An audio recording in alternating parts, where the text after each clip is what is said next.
Abra a Bíblia Sagrada, a Santa Escritura, no livro do profeta Miqueias.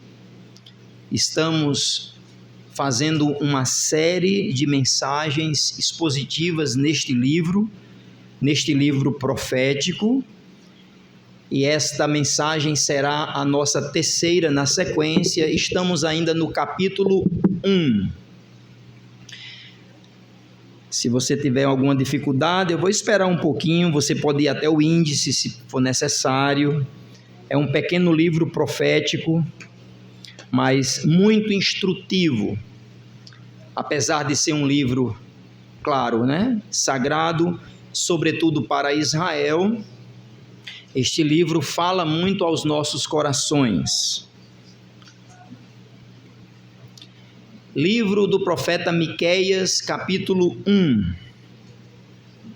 Acredito que, se não todos, a maioria já está posicionado no livro do profeta Miqueias. Meus irmãos, começamos esta série dizendo que o livro do profeta Miqueias, sobretudo, é um livro desafiador, porque o profeta Miqueias, pelo qual nós já vimos, ele se levantou em uma época de grande crise, principalmente em uma crise espiritual da nação de Israel. Se você perceber no capítulo 1, versículo 5, olha aí na sua Bíblia, capítulo 1, versículo 5, um texto que já vimos, apenas para tentar contextualizar para hoje. O texto diz: tudo isso por causa da transgressão de Jacó e dos pecados da casa de Israel. Qual é a transgressão de Jacó? Não é Samaria. E quais são os altos de Judá? Não é Jerusalém? Então, o versículo 5, na retórica do profeta, mostra um primeiro momento que a palavra do Senhor veio a este profeta, como diz o verso 1, que eu não vou ler, mas vocês podem conferir. A palavra do Senhor veio para Miqueias, e Miqueias agora, como instrumento de Deus, está denunciando o pecado da nação, o pecado de idolatria sobretudo. E por causa desta crise espiritual, nós vimos ao longo do texto, e aí eu fiz um panorama na primeira mensagem, mostrando que por causa desta crise espiritual da nação, a nação agora tinha sacerdotes corruptos, tinham profetas, falsos profetas, os juízes recebiam suborno e os ricos exploravam os pobres. Na realidade, esse texto parece os dias de hoje, não é? Por causa da crise espiritual, por causa de que o homem não teme a Deus, nós podemos também perceber todas essas questões no que se refere à nossa sociedade hoje. E aí eu disse aos irmãos que Miqueias se torna apenas um instrumento de Deus para a proclamação desta palavra. Na nossa segunda mensagem falamos sobre o juízo está às portas. Então, do versículo 1 ao versículo 7, Miqueias, ele constrói a visão de Deus saindo do seu templo e indo em direção a um tribunal. Não vou ler o texto, porque já vimos do verso 1 ao verso 7, mas vocês podem perceber este movimento do Senhor, quando ele sai do seu templo e ele começa a se tornar uma testemunha contra Israel. Então aqui a gente viu na nossa última mensagem, o juízo está às portas, falando sobre o testemunho de Deus. Jacó, Israel, na realidade é a mesma nação, o Israel dividido norte e sul, norte com Samaria sendo a sua capital, o reino do norte com 10 tribos, reino do sul, duas tribos, Judá e Benjamim, Jerusalém, aonde estava o templo, a capital do reino do sul. Então Deus se levanta para dizer: vocês estão prestes a receber o meu juízo. Hoje, irmãos, continuando neste mesmo tema, que seria, por assim dizer, o juízo está às portas, parte 2, porque a sequência do texto, a gente não conseguiu cobrir todo o capítulo 1 a semana passada, ou 15 dias atrás. Hoje eu quero falar sobre o tema, o juízo está às portas, agora na perspectiva do profeta. Porque do verso de 1 a 7, Deus fala com o profeta, dizendo que ele está indo para julgar a nação. Agora, do versículo 8 até o versículo 16, é o profeta que reage a esta visão, a esta profecia. Então, quero falar com os irmãos hoje sobre o juízo está às portas, na perspectiva, no testemunho do profeta. Então, irmãos, vamos para a partir do versículo 8, agora sim, versículo 8, capítulo 1, versículo 8, e eu quero ler até o versículo 16. Antes de ler, vocês vão perceber que há algumas referências a algumas cidades aqui.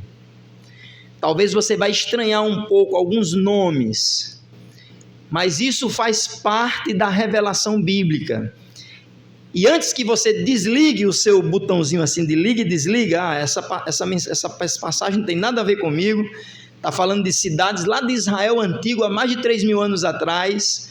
Antes que você julgue isso, eu peço que você espere, porque tem tudo a ver sobre o que o profeta está sentindo e o que o profeta está dizendo acerca do juízo de Deus que está às portas.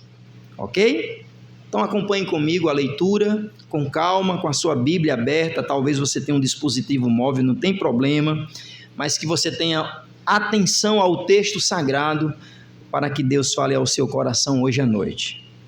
A partir do versículo 8, por isso, atenção a esta construção, né? Por isso, então vem um contexto anterior, porque Deus se levantou para julgar, então agora é o profeta. Por isso lamentarei e gemerei e andarei despojado e nu, farei lamentação como de chacais e pranto como de avestruzes, porque a sua chaga, a chaga de Israel, é incurável, porque a sua chaga chegou até Judá, estendeu-se até a porta do meu povo, até Jerusalém.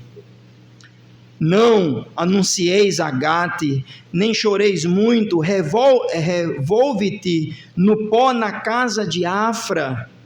Passa, ó moradora de Zafi, em vergonhosa nudez. A moradora de Zaanã não saiu. O pranto de Bet-Ezel tirará de vós a sua posição, porque a moradora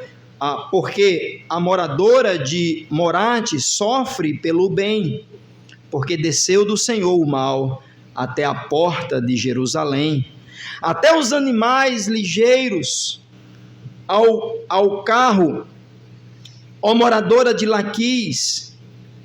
Esta foi o princípio do pecado para a filha de Sião, porque em ti se acharam as transgressões de Israel. Por isso darás presentes, Morosete e Gate, as casas de Aquizebe se tornarão em engano para os reis de Israel. Ainda trarei a ti, ó moradora de Maressa, aquela que te possuirá, chegará até Adulão a glória de Israel. Faze-te calva e tosqueia-te por causa dos filhos das tuas delícias. Alarga a tua calva como a águia, porque de ti foram levados cativos os teus filhos. Mais uma vez, Senhor, suplicamos a tua bênção.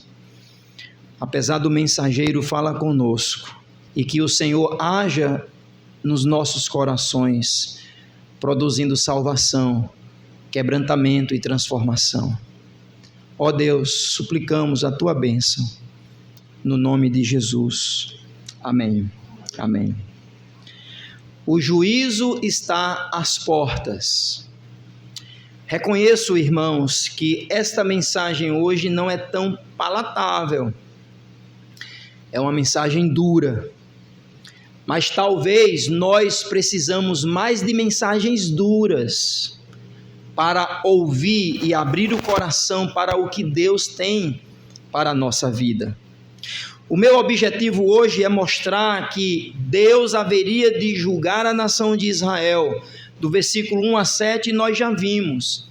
E a reação do profeta, o testemunho do profeta, é um lamento profundo. Um lamento de que a nação de Israel chegou à condição de ser julgada pelo Senhor. Com isso, quero dizer aos irmãos que nós precisamos também chorar e lamentar. E pedir para que Deus, em sua misericórdia, salve a nós e aos nossos filhos, para que não vejamos a calamidade, para que não vejamos o juízo santo do Senhor. Então, o meu objetivo hoje é você ver, à luz da ótica do profeta Miqueias, esta perspectiva. O juízo está às portas, ele está adentrando nas cidades. O mal vem pelo Senhor, o texto diz. E Israel precisa urgentemente se arrepender. Falando de nós, todos nós precisamos também nos arrepender. A pergunta hoje é: de que você precisa se arrepender? E a conclusão desta mensagem, quero dizer que há solução para o nosso pecado. Há uma solução perfeita para o nosso pecado, para não passarmos pelo juízo de Deus. Então eu quero trabalhar com os irmãos esse texto, em primeiro lugar, mostrando aos irmãos que o profeta, ele faz um lamento profundo. Peço aos irmãos que agora observem o versículo 8 e 9, atenção agora à sua visão, à sua mente, o seu coração, ao versículo 8 e 9, a Bíblia diz: por isso lamento e choro. Veja, irmãos, que o profeta não ficou rindo da nação de Israel, não é? Tá vendo, ó, pecaram, agora, ó, vocês sabem, né, eu fui irmão e também tenho filhos, e às vezes os irmãos fazem isso, ó, tá vendo, ó, você fez isso agora, ó, levou aí um castigo. Aqui não é a posição de Miqueias como testemunha. Veja o versículo 8, o texto diz que ele lamenta profundamente, e ele faz uma construção de imagem, irmãos, muito forte. O texto diz, atenção ao versículo 8, que ele geme, que ele rasga as suas vestes. A ideia é que ele se despojou da sua vestimenta. Diz o texto que ele fica nu.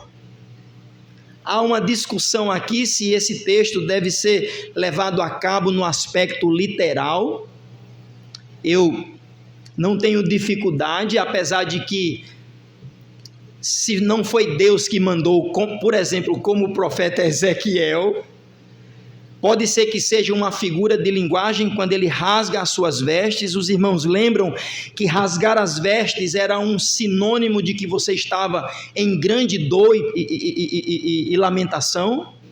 Então ele está se despojando das suas vestes. Veja o versículo 8, e ele faz alguns gemidos, ele também imite alguns sons. O texto diz que ele, na sua lamentação, ele está como chacais e como avestruzes.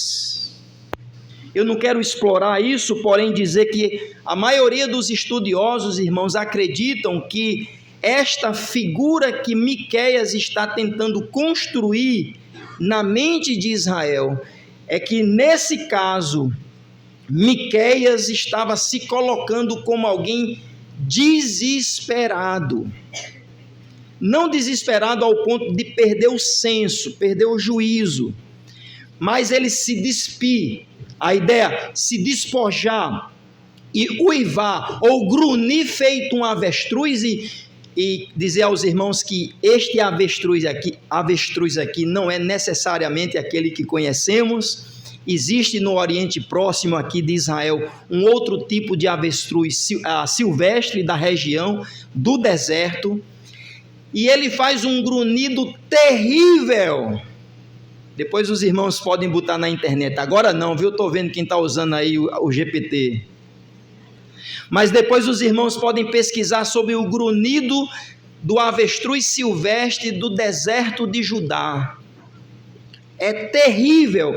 Mas aqui, irmãos, ao explorar o texto, eu não percebo que aqui é uma ênfase para que venhamos a entender todas as nuances desse grunhido ou desse uivado do chacal, mas a ideia é que o profeta está sentindo muito.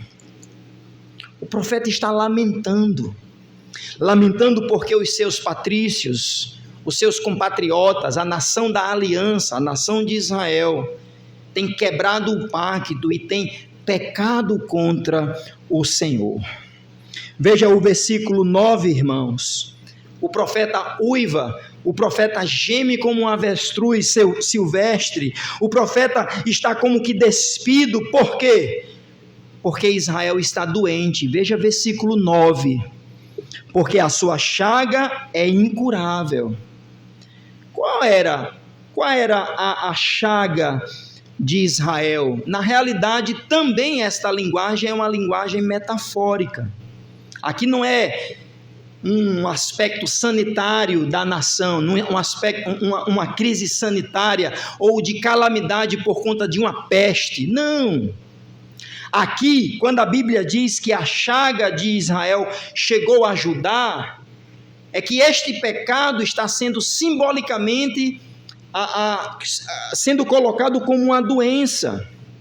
É interessante, irmãos, que em outros lugares a Bíblia descreve o pecado como algo como uma doença, fazendo referência a Isaías 1, 5 a 6, que é contemporâneo a Miqueias. A gente viu que enquanto Miqueias pregava, profetizava no interior, Isaías, ele era um profeta palaciano, ele estava mais em Jerusalém, no palácio sobretudo. A gente já viu esse contexto histórico.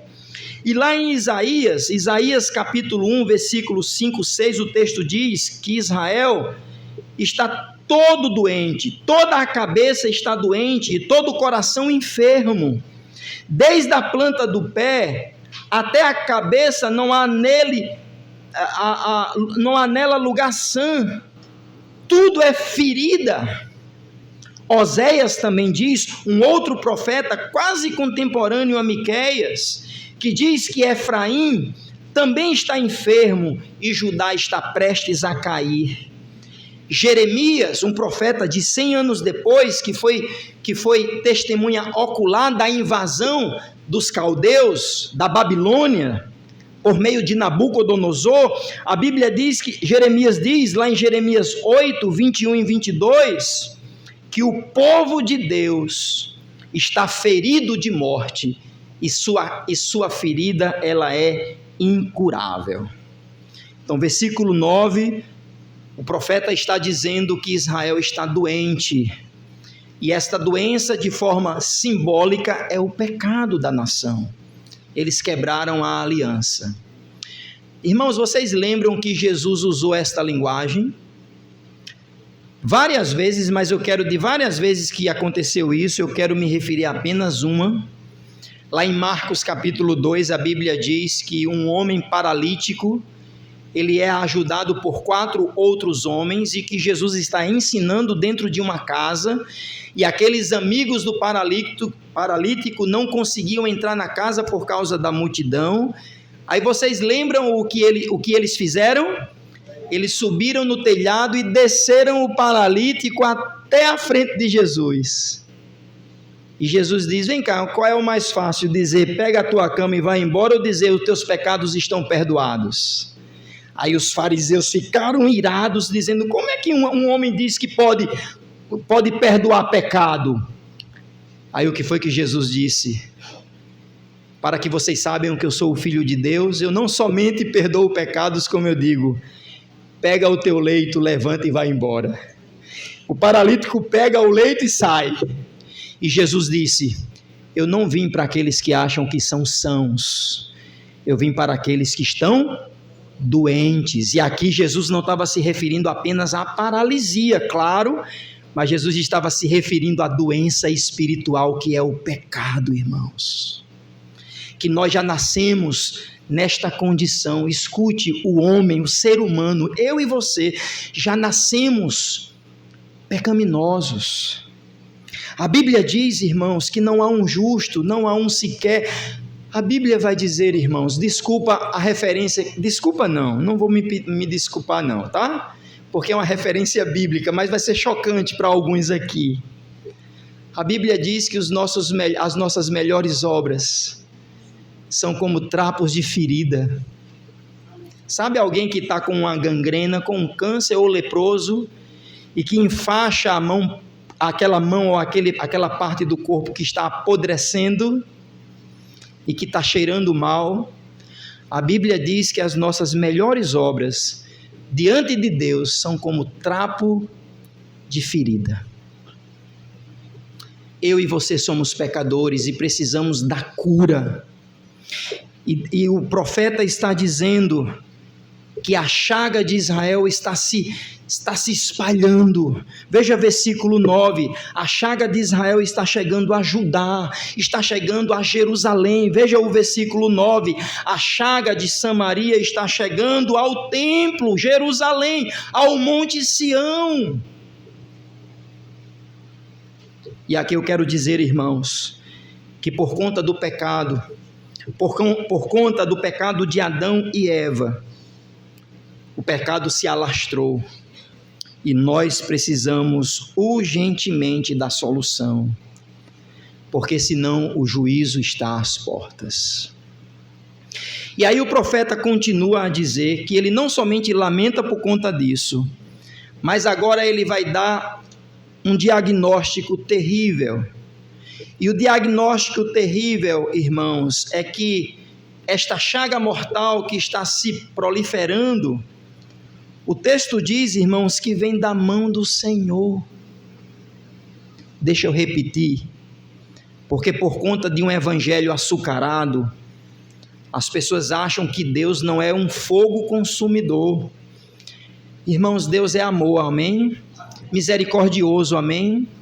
Mas Deus não é Papai Noel, que o que você faz, você vai ter então agora como é que se diz, né? No tempo de Natal, as pessoas que não entendem dizem assim, tipo do Papai Noel, se você merecer, você vai ganhar. Isso não cabe com o santo Deus. O Deus que é amor, o Deus que é misericórdia. Veja, irmãos, o versículo 12. Atenção ao versículo 12 e depois voltarei ao 10 e ao 11. Eu quero quebrar o fluxo do texto apenas para enfatizar isso. Versículo 12, porque a moradora de Marote sofre pelo bem, porque desceu do Senhor o mal, a desgraça. Porque desceu do Senhor o mal até a porta da onde?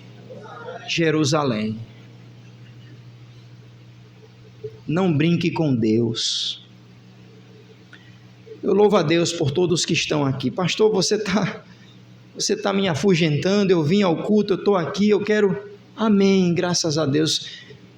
Mas só isso não adianta. Você tem que levar a sério a santidade do Deus que está entronizado nos céus e que conhece o seu coração. E o mesmo Deus que traz bênção é o Deus que julga, irmãos. O versículo 12 diz que a calamidade, a desgraça, o mal vem pela mão do Senhor. Deus não é alheio. Pastor, isso é muito forte para mim. Eu sei, é para mim também. Como é que um Deus bom permite as calamidades? A pergunta é o contrário. Como é que um Deus justo pode deixar pecadores viver como nós vivemos, como o mundo vive? Irmãos, nenhum de nós merecemos nada de Deus senão a condenação.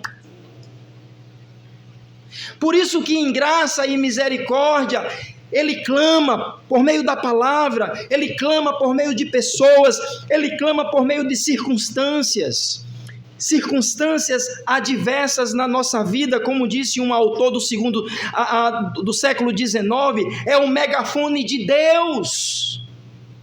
Deus permite calamidades, Deus permite catástrofes, mas pastor, como pode? Mas Deus permite para dizer ao homem ensurdecido que está comendo e está bebendo e amanhã ele vai morrer, dizendo: existe uma vida após essa e você precisa se arrepender. Então o profeta está dizendo que este diagnóstico terrível vem da parte do Senhor. É Deus que vai provocar os assírios. Conforme 2 Reis, capítulo 18, um homem chamado Senaqueribe, se você gosta de história, procura. No ano 722, antes da era cristã, este rei chamado Senaqueribe, conforme está escrito e conforme está nos anais da história, ele invade Israel. E ele leva vassalo todo o reino do norte. A calamidade chegou. Não chegou a Jerusalém, porque ainda a Síria não entraria em Jerusalém. 120 anos, talvez 150 anos depois, Deus haveria de usar uma outra nação, um outro império, o Império Caldeu, os babilônicos. A Síria sucumbe por meio do poderio dos babilônicos e é Nabucodonosor que entra em Jerusalém, saqueia a cidade, destrói o templo e leva os filhos para a Babilônia. Diagnóstico terrível. Pastor, eu vim nesta noite querendo ouvir uma palavra de consolo. A palavra de consolo vai ser dada ainda. Por enquanto, respira e vê no texto sagrado, versículo 12. Que desceu do Senhor o mal, está às portas da onde? Versículo 12, vocês estão comigo ainda? Está chegando ao templo, está chegando a Sião, está chegando ao local onde é a morada de Deus. Por quê? Porque o mal está espalhado, a doença, o pecado se espalhou e precisa de uma solução. Precisa da ação de Deus. Às vezes a gente acha que Deus está alheio aos pecados. E às vezes eu tenho a sensação de que eu acho que eu já vi de tudo nesse mundo. Mas quando a semana entra, quando a gente pensa que já viu de tudo, sempre vem algo mais chocante, não é? Um pai abusando de uma filha, uma pessoa sendo esquartejada, e por aí vai. Deus não está alheio aos pecados da história da humanidade.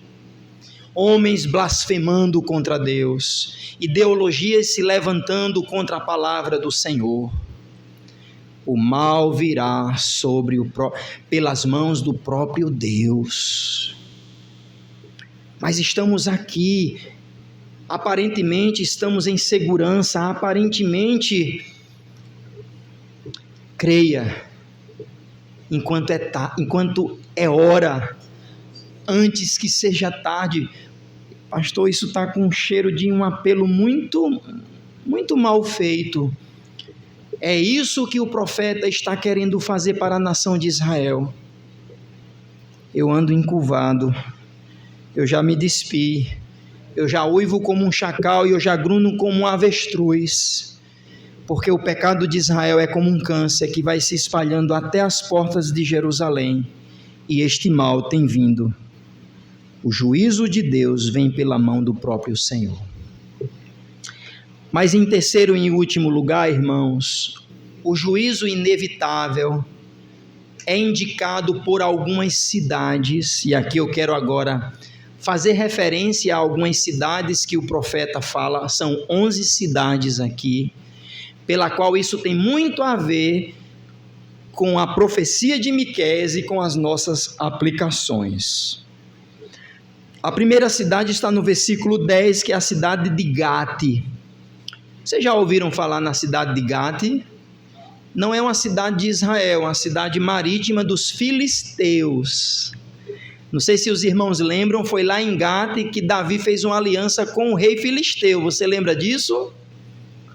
E o texto aqui vai dizer, versículo 10, atenção ao versículo 10: não anuncieis a Gate, nem choreis muito, revolve-te no pó na casa de Afra. Já eu falo sobre Afra, mas Gate, essa cidade da Filisteia, o profeta está dizendo, não diga a eles o que vai acontecer. É como se ele dissesse, eles vão caçoar de nós, eles são os nossos inimigos. Interessante que Gate também era conhecida como um lugar, a palavra literalmente é molhado. Lá também tinha muita cultura do vinho e eles espremiam uvas. E aí, nesse sentido metafórico, ele está dizendo, não chorem, viu? Deus está vindo com a calamidade, não chorem para Gate não saber. Aqueles que prensam as uvas, não precisa ver vocês chorando. Ainda no versículo 10, atenção, a palavra Bet-Leafra ou Soafra, conforme a sua versão, diz que é a cidade do pó, a cidade da poeira. Eu acho interessante que nós temos um bairro aqui em Parnamirim chamado Passagem de Areia, não é? Eu acho que eu cheguei em Parnamirim há um pouco mais de 10 anos, mas eu posso imaginar que pela fundação do bairro tem alguma coisa a ver. Talvez quem é fundador do bairro aí pode saber alguma coisa de Passagem de Areia. Pronto. Então esse versículo 10 aqui traz a ideia de que essa cidade próxima de um deserto, por meio do Mediterrâneo leste, recebia muito quadrante de muitos ventos, então ela foi conhecida então como essa cidade do pó. Mas veja, irmãos, o versículo 10, quando ele diz, revolve-te no pó, na casa do pó. Então, pastor, não estou entendendo, calma, o que eu quero dizer é que o profeta está indicando por onde o inimigo vai entrar. E estas 11 cidades, elas fazem alusão por meio dos seus nomes a uma característica do julgamento de Deus. Eu vou passar em algumas aqui, irmãos, mas, por exemplo, o versículo 11, Zafir. Sabe o que significa Zafir? Cidade bela, ou cidade aprazível. Existe aqui uma discussão por meio da palavra, mas a ideia é uma cidade bela. O que vai acontecer com Zafir? Adentrando já na nação de Israel. Israel, aqui estamos ao leste de Samaria, Zafir, versículo 11.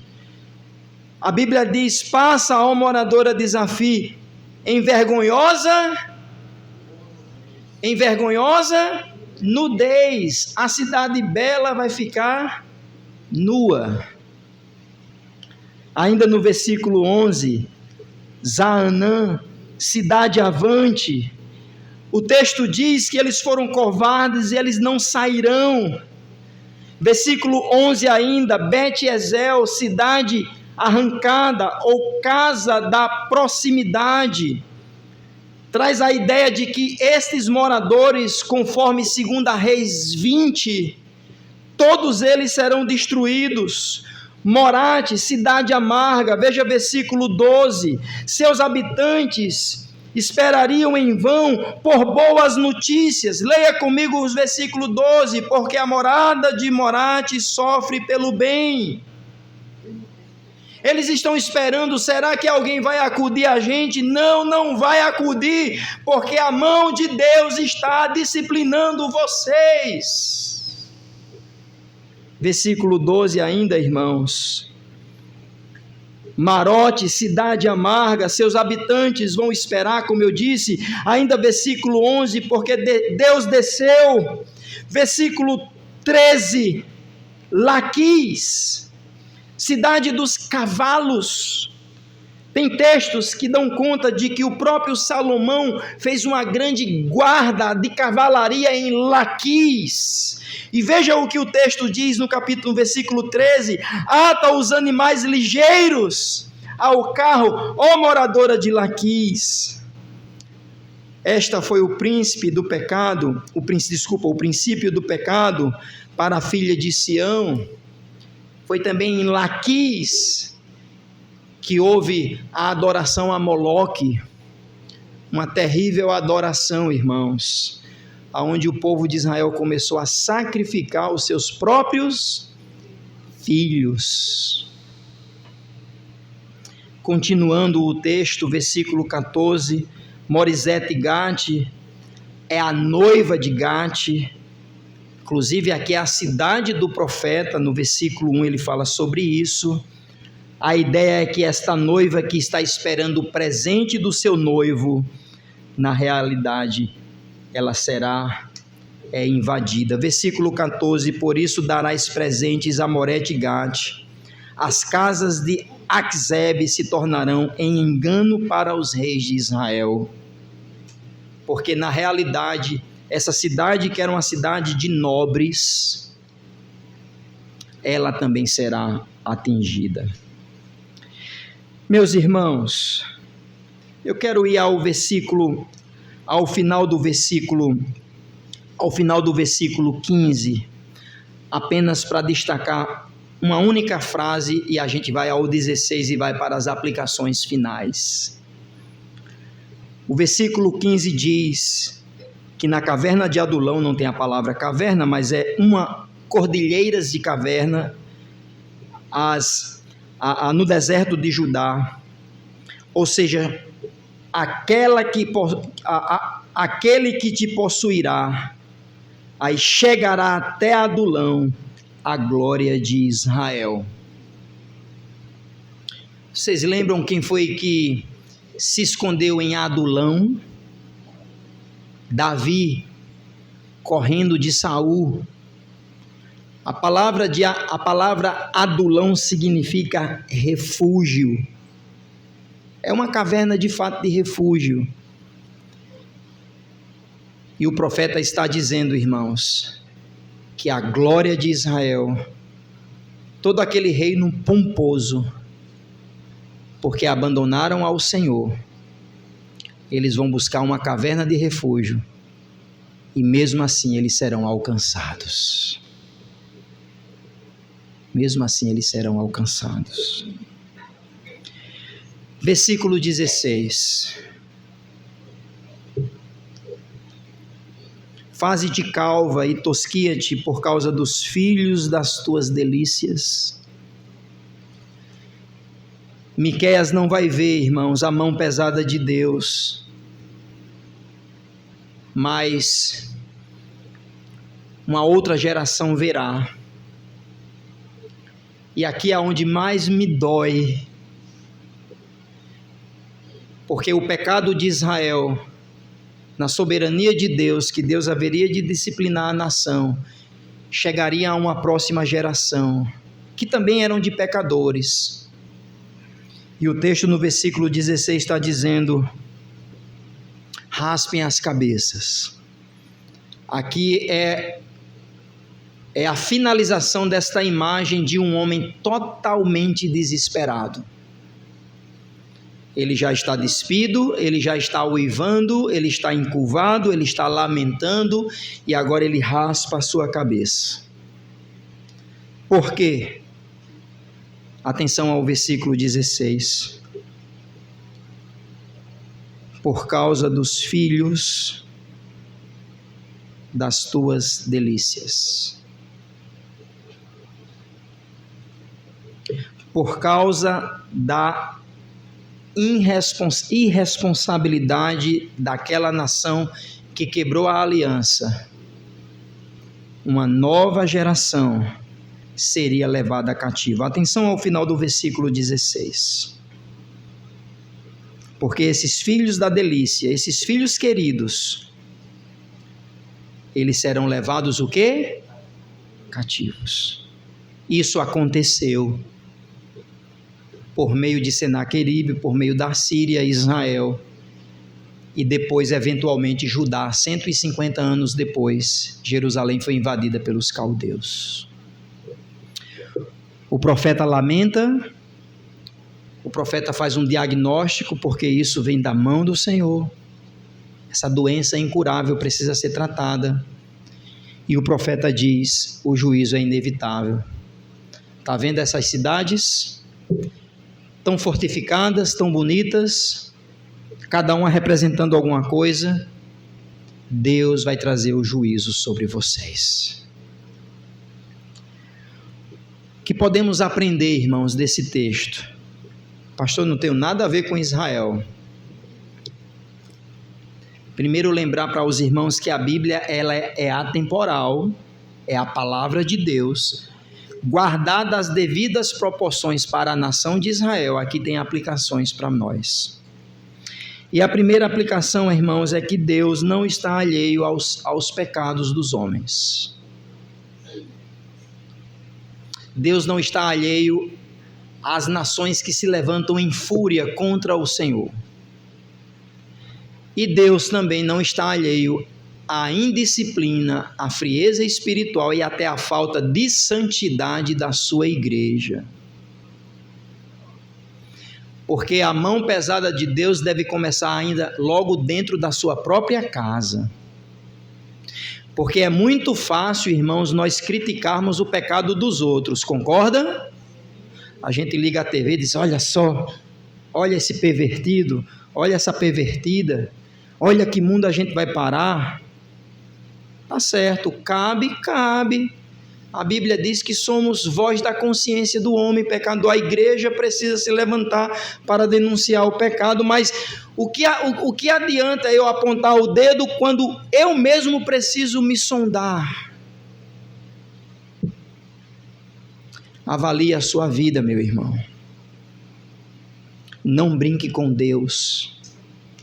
Ele sabe o que você faz em secreto. Talvez eu e você podemos ter até em certo tempo uma vida dupla, que Jesus chamou de hipocrisia. Mas para Deus nada fica encoberto. Deus não está alheio aos nossos pecados. Hoje é um chamado para o arrependimento, para o quebrantamento, a dizer, Senhor, tenha misericórdia de mim. Antes de pensar na Sodoma e Gomorra que vivemos, e nós, irmãos, e nós, Deus não está alheio aos pecados. A Bíblia diz que os olhos do Senhor estão por toda parte, atentando aos maus e aos bons. Hebreus capítulo 4, versículo 13 diz que nada em toda a criação está encoberto aos olhos de Deus, tudo está descoberto e exposto diante dos seus olhos. Pastor, está querendo me fazer medo? Nesse momento estou mesmo, porque você está em apuros. Se eu e você não nos arrependermos, nós estamos em perigo, irmãos. Você está em perigo. Deus é de misericórdia, Deus é amor, mas Deus é justo. E Ele está se movendo do seu templo.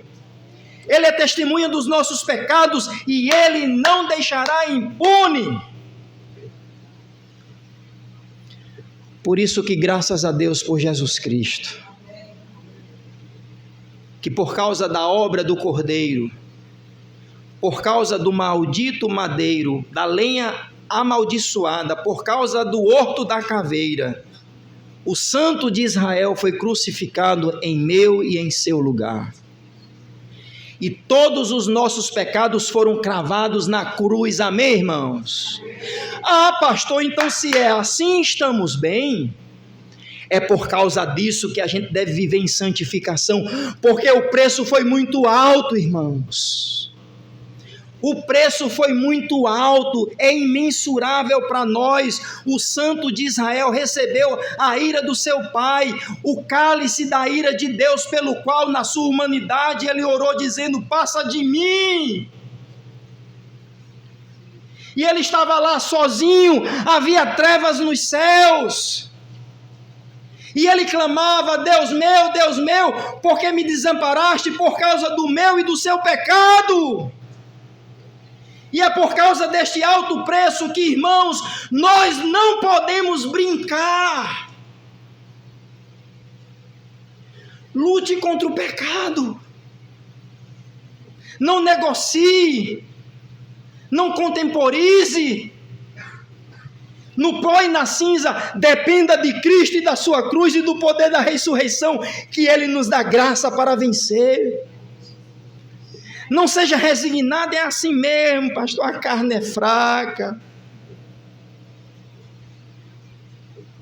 A carne é fraca. E o inferno é a churrasqueira. Não brinque, meus irmãos. Deus não está alheio ao pecado do seu povo. Segundo lugar, o pecado é uma doença contagiosa. Eu já provei aos irmãos que a Bíblia usa essa linguagem, o apóstolo Paulo usa essa linguagem no Novo Testamento. Gangrena. O pecado se espalha, o pecado contamina os nossos filhos. Ah, pastor, mas a culpa é nossa? Não, eles são pecadores. Mas deixa eu dizer aqui, eu quero fazer um apelo aos pais, às mães, aos responsáveis para a próxima geração. O texto vai dizer que os filhos serão levados cativos. E a gente está brincando de ser crente. E os nossos filhos estão em apuros. E a gente negligencia a obra de Deus, a gente negligencia a igreja, a gente negligencia a vida espiritual, a gente negligencia os dons que Deus nos dá pela sua graça e misericórdia. A gente acha que os nossos filhos estão seguros porque tem uma boa escola, porque tem um plano de saúde. Isso é balela. Eles estão em perigo. Não podemos negociar, irmãos, a nossa santidade e a alma dos nossos filhos, amém? Pai e mãe, lute com todas as forças para que esta nova geração seja melhor do que eu e você. Essa história de dizer, está tudo perdido. Tá não. Vamos lutar até o fim. Mas a gente joga a toalha? A gente mesmo não dá exemplo? O pecado está se espalhando.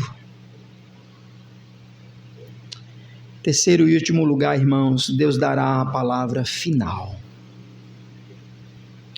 Falando sobre isso, irmãos, que Deus dará a palavra final, Jesus alertou aos seus discípulos dizendo assim, pois nos dias do dilúvio, ele está se referindo ao fato do juízo de Deus que aconteceu lá em Gênesis, o dilúvio, pois nos dias anteriores do dilúvio, o povo vivia comendo, bebendo, casando-se e dando-se em casamento. A ideia é vivendo a sua vida e aí a gente não pensa no amanhã, até que o dia em que Noé entrou na arca e eles nada perceberam, então veio o juízo do dilúvio a todos. Assim acontecerá também na vinda do Filho do Homem. Nós não sabemos quando Jesus voltará. A igreja precisa esperar com alegria e fé a volta de Jesus. Mas enquanto a igreja diz, Maranata, Jesus volta, precisamos vigiar e alertar as pessoas que a última palavra, quem dá não são os presidentes poderosos do mundo, não é a economia, não é a política. A palavra final quem dá é o Deus, o Todo-Poderoso. E Ele, quando soar a trombeta, só aqueles que confessaram, reconheceram que são pecadores e que se submeteram ao seu senhorio e o seu poder, serão arregimentados para o seu exército final. E como foi lido, sem combinar, Apocalipse 19, como foi lido hoje, ele virá com as vestes salpicadas de sangue, e é Ele que dará a palavra final. E eu espero que a palavra final que você escute seja: servo bom e fiel, entre na minha alegria, entre no gozo do meu Senhor. Que não seja servo mau e negligente, que você seja lançado fora para o lago de fogo, para todo o sempre. Deus dará a palavra final.